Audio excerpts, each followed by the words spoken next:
the International Secret Police. Stealing zero. Stealing zero. Stealing zero. Stealing zero. Stealing zero.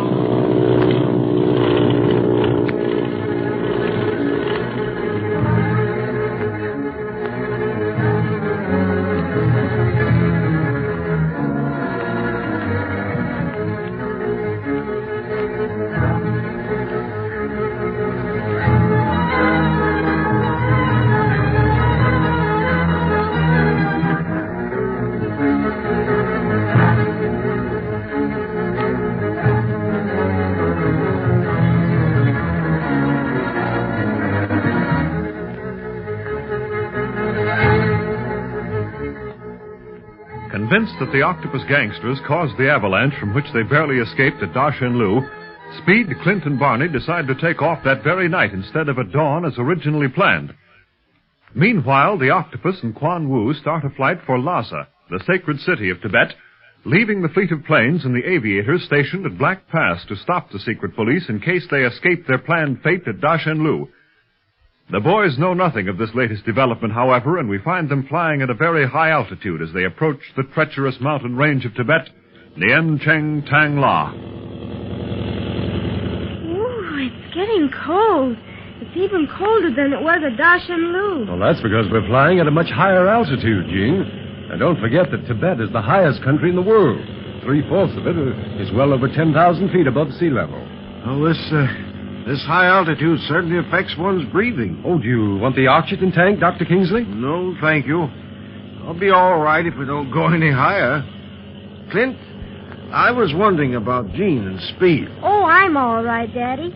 I like being high like this. It makes me feel sort of breathless and excited. Well, just so it doesn't make you feel too breathless, Jean.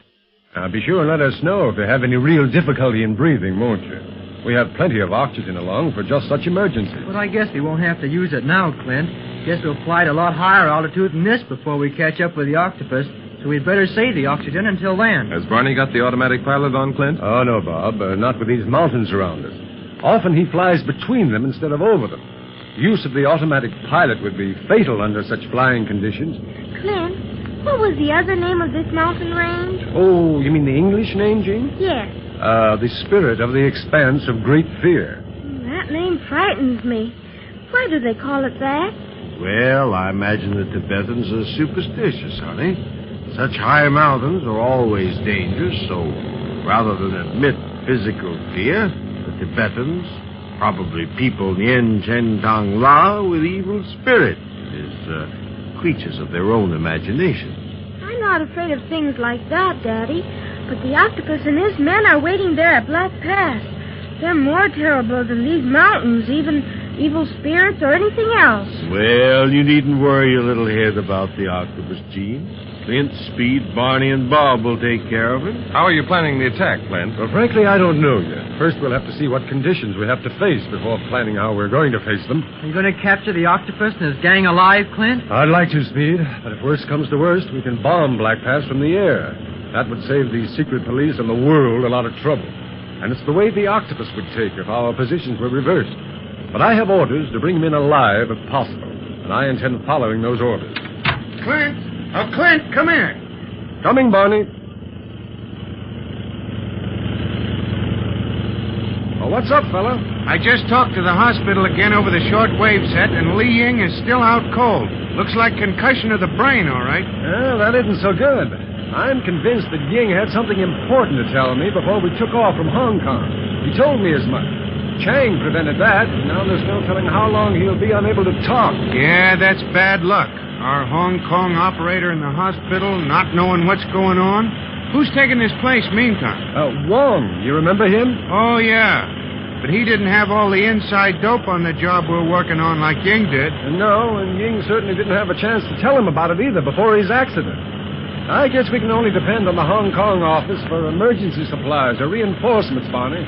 We'll have to do all the undercover work on our own. That's right, pal. We can keep in touch with our stations, but once we crack up or our radio goes on the blink, we're entirely on our own. Yes, and so are Dr. Kingsley and little Jean. Yeah, that ain't so good.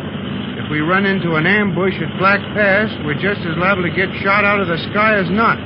That'll be tough on the doc and the kid. Say, Barney, I've changed my mind. Huh? Head the ship for Nagchuka instead of the Black Pass. Nagchuk? What is that?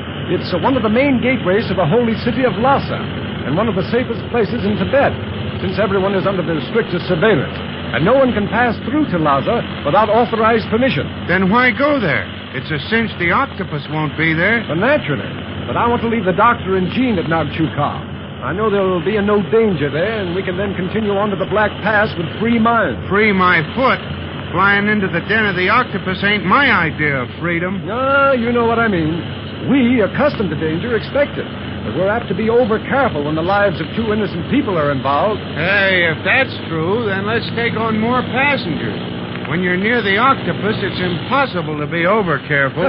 All right, wise guy. Say, are you going to head for Nagchuka? If you hadn't been so busy talking, you would have noticed that I turned her nose in that direction. Leastways, this map says it's in that direction. Well, of course, it's always a good idea to follow a map. Yeah, but one thing maps don't show is what's waiting for you when you come to the place you're looking for.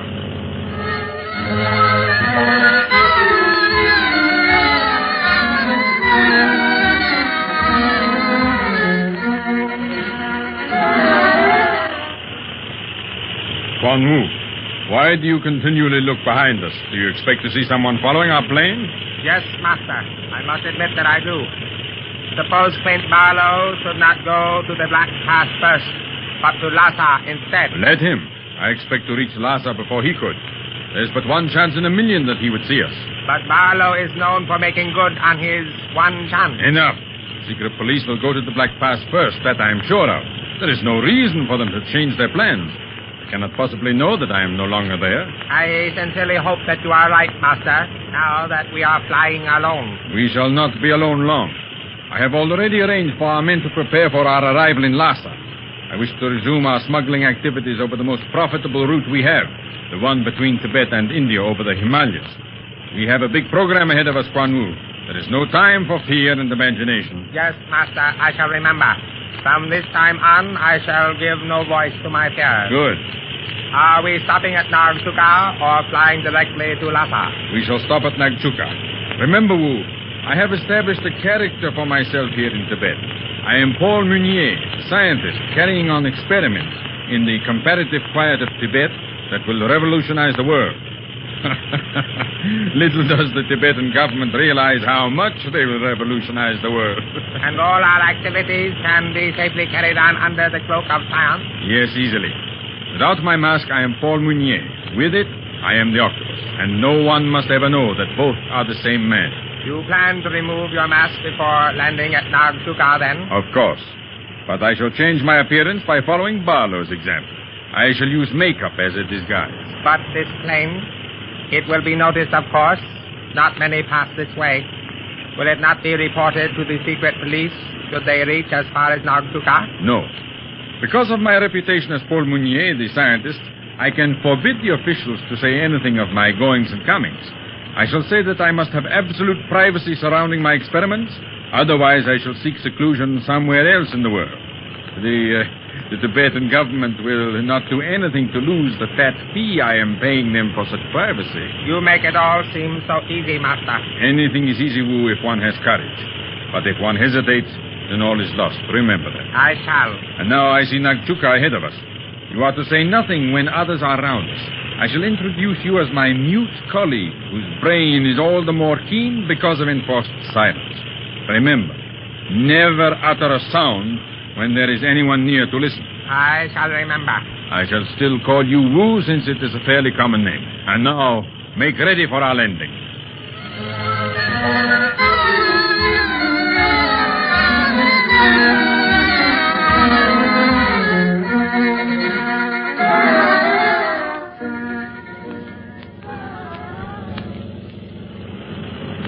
Seems like we should have reached Nagchuka long ago, Barney. Hold your horses, pal.